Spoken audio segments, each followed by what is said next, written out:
A very good evening and welcome to all of you. In today's class, I am going to explain MTS English question paper of 2017 and it is set 42 that I am going to explain today. There is no doubt that Altmans is a very good coach and helped an Indian cricket team take bold strides. Take bold strides. Stride मतलब होता है लंबे लंबे डग भरकर चलना, लेकिन यहाँ है बड़ी सफलता पाना. टेक बोल्ड स्ट्राइड्स, बड़ी सफलता पाना. इसमें एक कोच की चर्चा की जा रही है. प्रेजेंट में यह चर्चा की जा रही है कि ये बहुत अच्छे कोच हैं, बहुत अच्छे कोच हैं. चर्चा प्रेजेंट में की जा रही है, वर्ब यहाँ पास्ट का दे दिया गया, यही तो गलत है. हेल्प्स चाहिए, यहाँ आंसर बी होगा. Next question. The rival teams, rival means प्रतिद्वंदी होता है, जिसका सिनोनिम कॉम्पिटिटर होता है.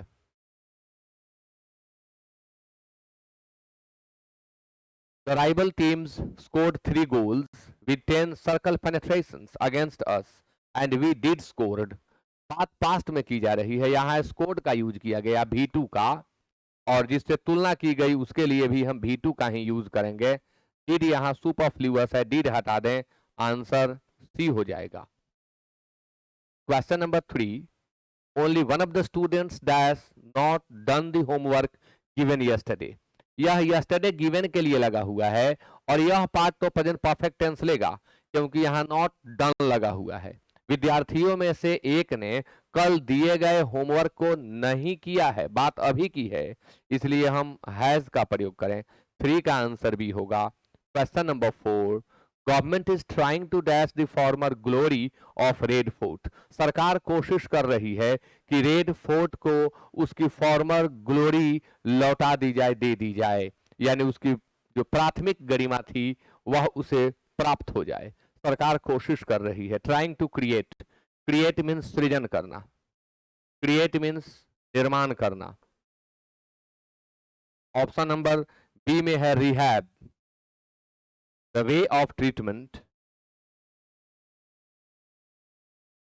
the way of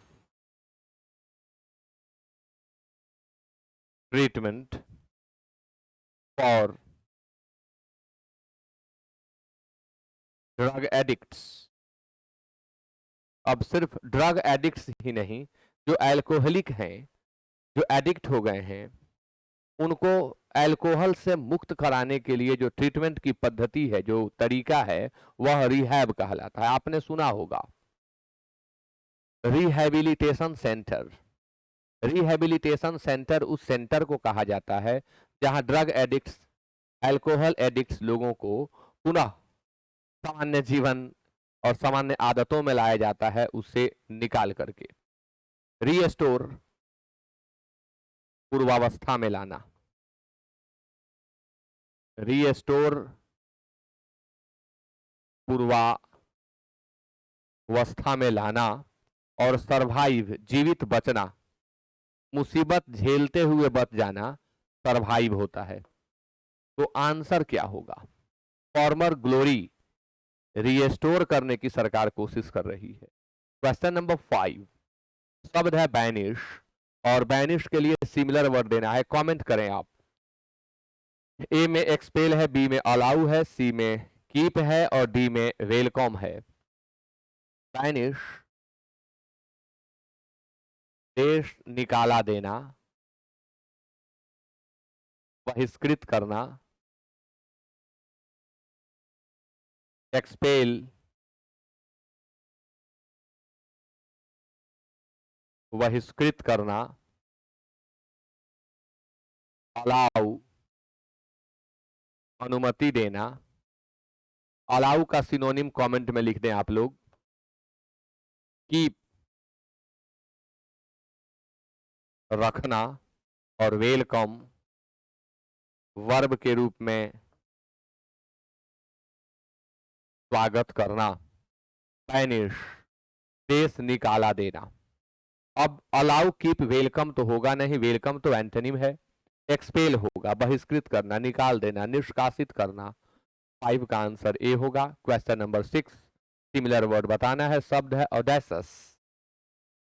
ए में जेंटिल है, बी में बोल्ड है, सी में हम्बुल है और डी में माइल्ड है। ऑडेसियस मीन्स होता है साहसी, हालांकि पॉजिटिव वे में नहीं, नेगेटिव वे में ऑडेसियस का यूज किया जाता है। जेंटिल,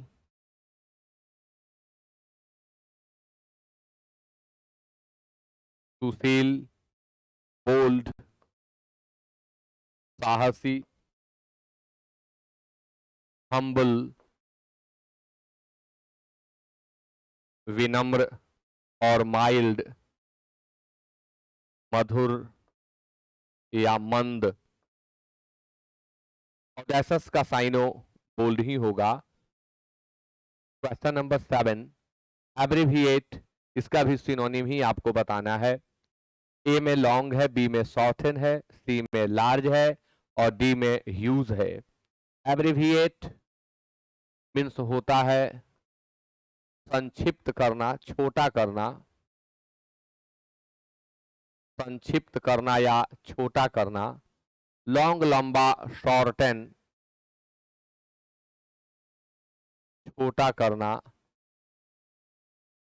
लार्ज बृहत, ह्यूज विशाल। ह्यूज के लिए आप इनॉर्मस का यूज करें, कोलोसस का यूज करें, कोलोजल का यूज करें, टॉवरिंग का यूज करें। क्वेश्चन नंबर 8 में एडल्ट्री है। एडल्ट्री का अपोजिट वर्ड, 8 to 10 में आपको अपोजिट वर्ड सेलेक्ट करना है। एडल्ट्री के लिए ए में अफेयर है, बी में फ्लिंग है, सी में चीटिंग है और डी में प्योरिटी है। एडल्ट्री को हिंदी में व्यभिचार कहते हैं। Practice of having extra marital relationship is called adultery. Affair प्रेम प्रसंग,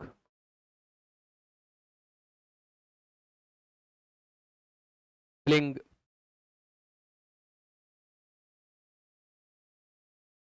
थोड़ी देर की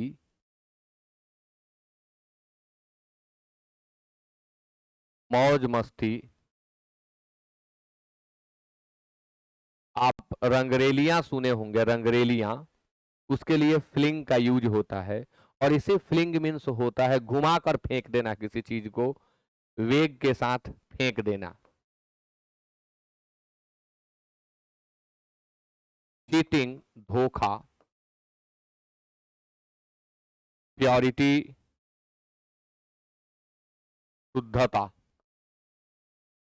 एडल्ट्री का एंटोनिम देना है, हम प्योरिटी देंगे। एडल्ट्री के एंटोनिम के रूप में हम चैस्टिटी का यूज भी कर सकते हैं, सतित्व। हम सेलिबेसी का यूज भी कर सकते हैं।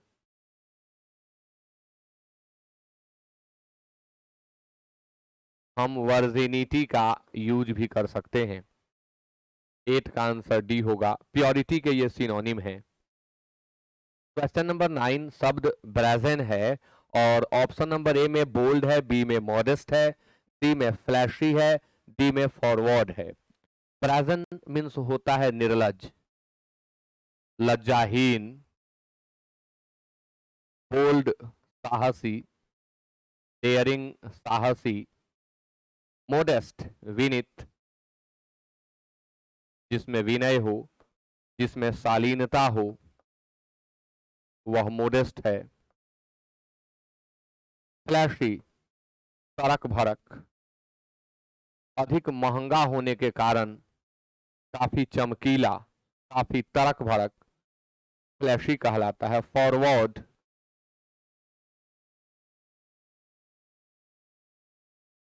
अग्रसारित करना।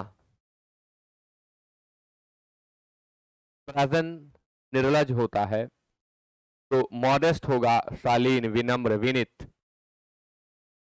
क्वेश्चन नंबर 10, सर्टिफाई, इसका भी अपोजिट वर्ड ही बताना है। सर्टिफाई के लिए ऑप्शन नंबर ए में अप्रूव है, बी में डिसअप्रूव है, सी में अटेस्ट है और डी में नोटिफाई है। सर्टिफाई प्रमाणित करना,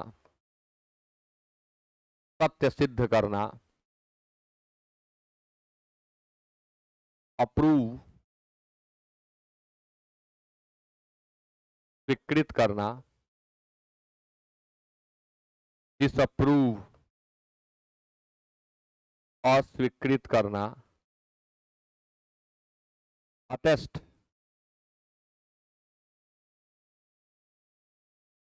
अभिप्रमाणित करना,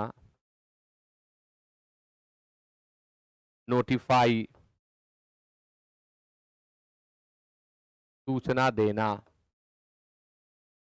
सर्टिफाई अप्रूव सिनोनिम होगा, तो डिसअप्रूव इसका एंटोनिम हो जाएगा। Question number 11, idioms and phrases से दो क्वेश्चन 11 एंड 12।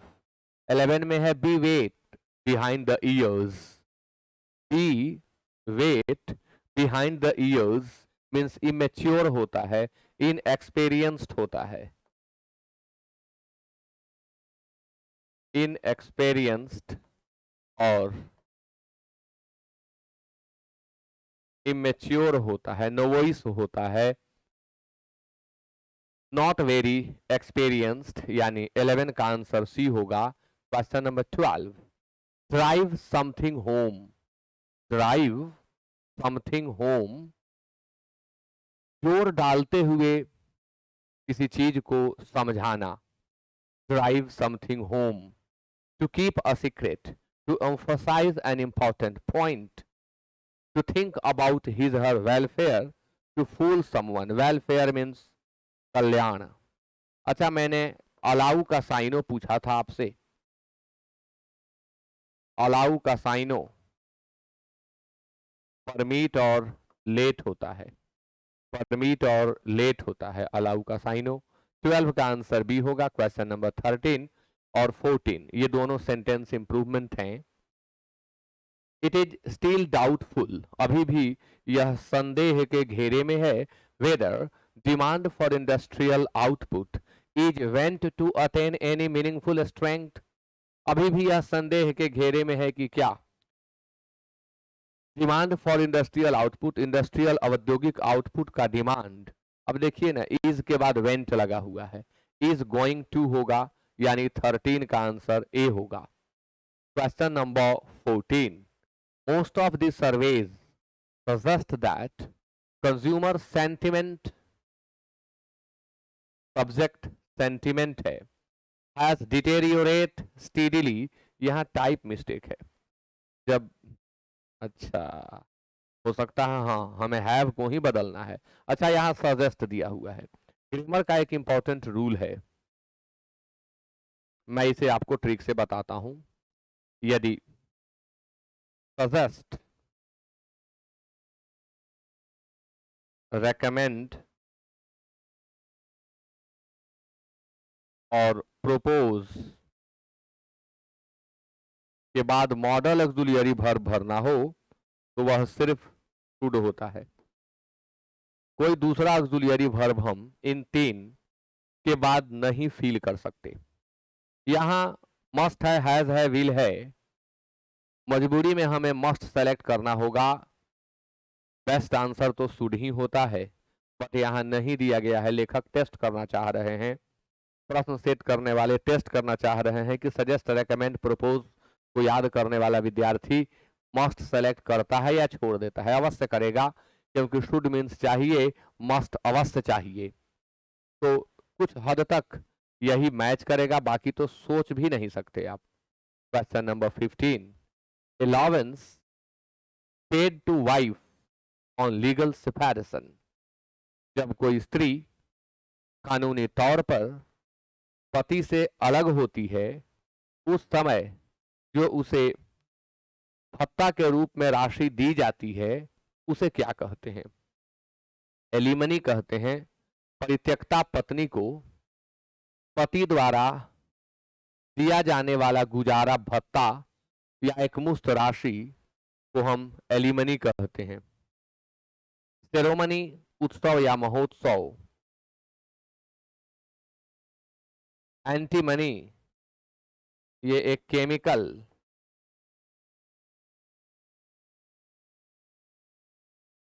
एंटीमनी कोई केमिस्ट्री का चीज है। कुछ होगा केमिस्ट्री का, मैं बहुत कुछ नहीं जानता इसके बारे में। टेस्टिमनी, साक्ष्य।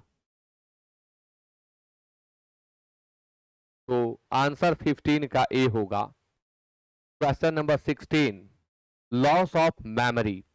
लॉस ऑफ मेमोरी यानी स्मृति को लूज कर जाना, यह क्या है? पैनेसिया, रामबाण, एनेस्थेसिया, बेहोश करने की दवा।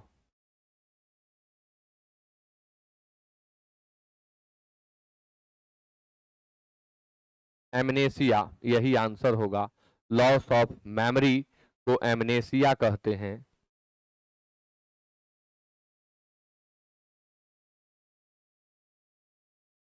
लॉस ऑफ मेमोरी और amusia, loss of hearing. Loss of hearing को एम्यूजिया कहते हैं। आंसर 16 का सी होगा। 17 में करेक्टली स्पेल्ड वर्ड को आप चूज करें। शब्द है अबोलिश। 4 तरीके से लिखा गया है अबोलिश। इसका अर्थ होता है उन्मूलन करना। उन्मूलन करना। इसका सिनोनिम अपरूट होगा।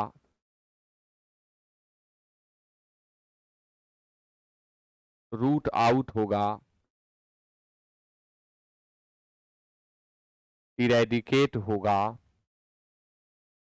और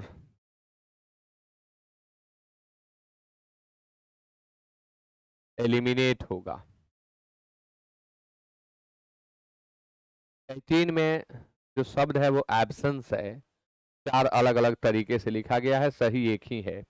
एब्सेंस, अनुपस्थिति। क्वेश्चन नंबर 19 अरेंजमेंट है, आप जल्दी से इसे अरेंज कर दें। क्वेश्चन नंबर 19 को आप लोग अरेंज करेंगे।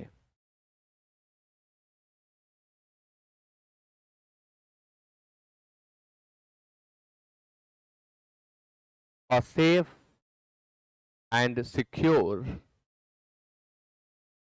अब असेफ एंड सिक्योर है तो वीमेन सेलेक्ट नहीं करेंगे। Environment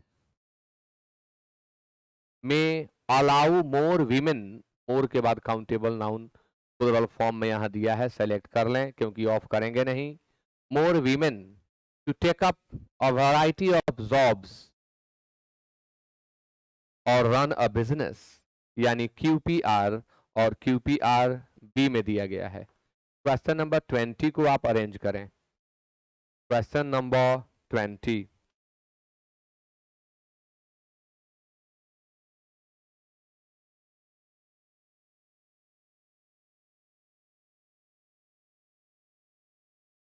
none renewable resources are those which will get exhausted after few years of use, यानी PRQ और PRQ सी में दिया गया है। 21 to 25 में क्लोज टेस्ट है। A person with dash morals is involved in good deeds and always knows it. एक व्यक्ति डैश मोरल्स, जिसमें डैश मोरल्स हैं, वह गुड डीड्स में लगा रहता है और वह हमेशा इसे जानता भी है, यानी मैं जो कर रहा हूं वह अच्छा है। A person with dash, good deeds में लगा हुआ व्यक्ति किस मोरल का होगा? तो निश्चित तौर पर गुड मोरल का होगा। न्यूट्रल नहीं होगा, यानी वो इंडिफरेंट नहीं होगा, अपैथेटिक नहीं होगा। ट्रांजिएंट, क्षणभंगुर होता है। शॉर्ट लाइफ्ड, ट्रांजिएंट, ट्रांजिटरी, इफेमेरल, ये सभी सिनोनिम्स हैं। 21 का आंसर बी होगा। 22, a person doing bad deeds at the same time may always consider it right. हो सकता है कि एक व्यक्ति जो हमेशा कुछ बुरे कृत्य करता है वह अपने उस बुरे कृत्य को राइट मानता है। In dash to the society he lives in dash to the society. Sedate, sedate means होता है स्थिर होना, शांत होना, भीवन का अर्थ।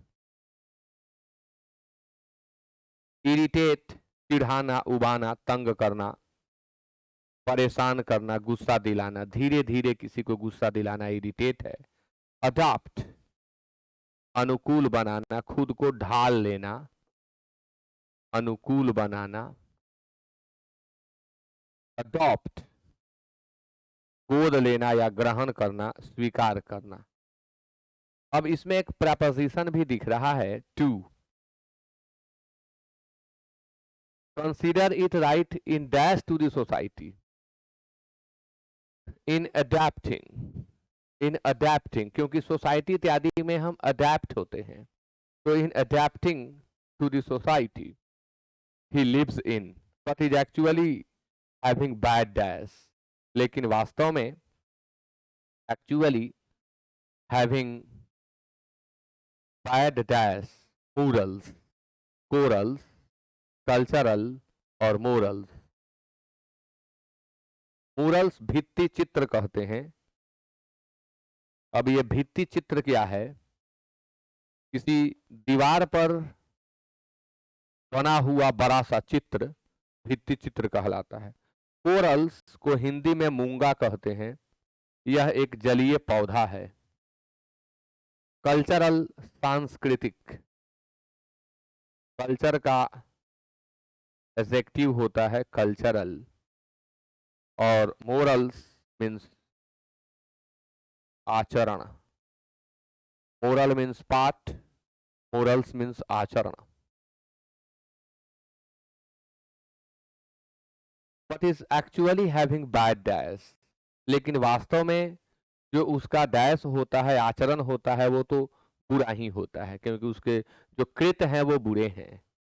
If the ethical and moral values of a person have declined, यदि किसी व्यक्ति का नीतिगत और नैतिक मूल्य गिर चुके हैं, he will never feel any shame, उसे कोई शर्म नहीं होगी और ना ही उसे कोई भय लगेगा in performing a wrong deed, किसी बुरे कृत्य को करने में। वह जो पतित है, वह जो गिरा है, उसे किसी भी तरह का शर्म नहीं होगा और ना ही किसी तरह का उसे भय होगा, क्योंकि वो डिप्रेव्ड हो चुका है, मोरल उसका डिक्लाइन हो चुका है, डिटेरियोरेट हो चुका है। और even dash crime as it is something appropriate by his morals, और वो डैश क्राइम भी कर सकता है क्योंकि ऐसा क्राइम उसके मोरल्स के द्वारा अप्रोप्रिएट होता है, उपयुक्त होता है, सुटेबल होता है, पर्टिनेंट होता है। एंड इथिक्स, उसके कुछ अपने इथिक्स होते हैं, कुछ अपने उसके मोरल्स होते हैं, और वे उसके डैश क्राइम को भी अप्रोप्रिएट बता देते हैं। क्राइम के लिए यूज होने वाला कौन सा शब्द होगा? सीरियस क्राइम, गंभीर अपराध। Most of the times it is experiences and the way a person is, यहां कुछ ग्रामेटिकल मिस्टेक है। Most of the times